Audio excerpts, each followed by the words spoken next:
Jamais grâce, peuple de Dieu. Seigneur, je te rends grâce, je te bénis. Père, je te dis merci pour le souffle de vie que tu me donnes. Père, viens prendre le contrôle et que la gloire et l'adoration te reviennent au précieux nom de Jésus. Amen. Bien-aimé, aujourd'hui, le Seigneur voulait parler à ces personnes qui sont des hommes en tenue. Ça peut être des policiers, des gendarmes, des militaires et des personnes civiles avec qui ils travaillent au quotidien, mais qui sont fortement ancrés dans l'injustice, c'est-à-dire pratiquent des injustices.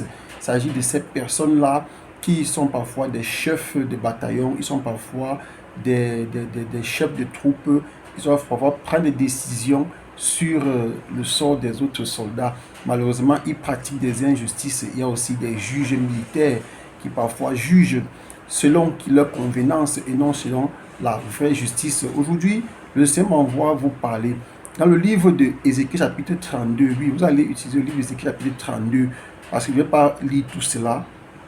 Nous allons lire à partir du verset 28. Dans le verset 28, le Seigneur dit, tu seras couché avec ceux qui sont morts par l'épée. Le Seigneur dit, toi aussi tu seras brisé au milieu des incirconcis. Oui, pourquoi? Parce que vous pratiquez des injustices, vous détournez les primes des soldats, vous détournez les primes, vous envoyez des soldats dans les champs de guerre et vous ne prenez pas soin d'eux comme il faut. Vous les envoyez dans des mouroirs, vous les envoyez dans des guerres qu'on peut parfois arrêter. Malheureusement, vous alimentez la guerre et vous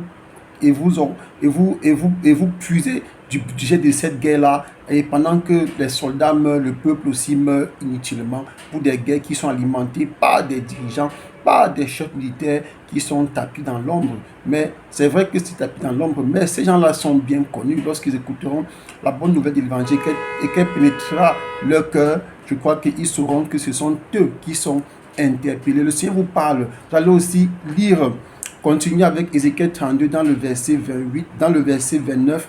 Oui, parce que le Seigneur dit que vous serez placés avec ceux qui sont morts par l'épée. Oui, là, c'est au séjour des morts. Vous serez couchés avec les incirconcis, avec ceux qui descendent à la fosse.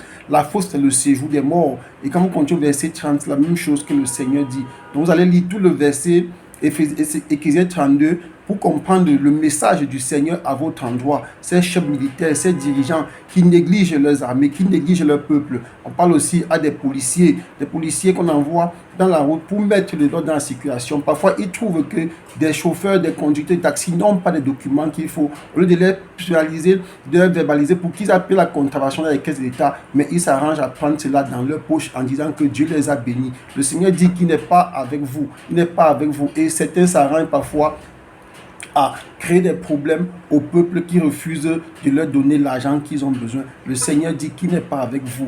Le Seigneur n'est pas d'accord avec cette démarche-là. Le Seigneur parle aussi à ces juges militaires-là qui créent toutes sortes de formes de motifs pour soumettre les civils aux mêmes conditions que les militaires. Parfois, ils parlent d'insurrection, parfois, ils parlent de soulèvement, d'excitation à la révolte.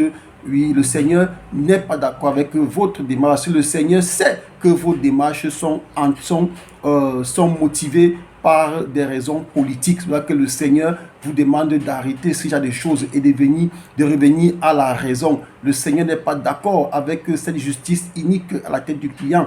Ces manières que vous organisez des concours pour entrer dans les écoles militaires, les écoles de police. Il faut payer de l'argent, il faut vous soudoyer. Soudoyer, pourquoi? Pourquoi devez-vous faire ça? Vous ne devez pas faire cela. Et vous voulez que des gens payent pour servir la nation. Comment est-ce qu'ils vont servir? Ils ne peuvent pas servir. Lorsqu'ils vont avoir le poste qu'il faut, ils iront d'abord récupérer tout l'argent qu'ils ont dépensé. Et à cause de vous, la nation ne va jamais avancer. Le Seigneur vous tient à l'œil. Mais pour cela, nous savons que nous servons un Dieu qui n'est pas méchant. Quand on vient au livre d'Ézéchiel 33, verset 1, le Seigneur vous dit, il dit, dis-leur, je suis vivant, dit le Seigneur l'Éternel. Ce que je désire, ce n'est pas que le méchant meure, c'est qu'il change de conduite et qu'il vive. Revenez de votre mauvaise voie. Et pourquoi mourrez-vous? Mais on dit donc, le Seigneur vous interpelle, ces chefs militaires, ces chefs policiers qui créent le désordre dans la nation et Parfois, lorsque le peuple est agressé, ils ne vont pas soutenir le peuple. Mais quand c'est l'un d'eux qui est agressé, qui meurt, ils sortent tous les bataillons, même les plus puissants du monde entier pour défendre les leurs, alors qu'ils sont là pour soutenir le peuple. Le Seigneur vous dit, revenez à votre mauvaise voie. Pourquoi le Seigneur vous demande de revenir? Parce qu'il ne veut pas que vous mouriez. Le Seigneur n'est pas méchant.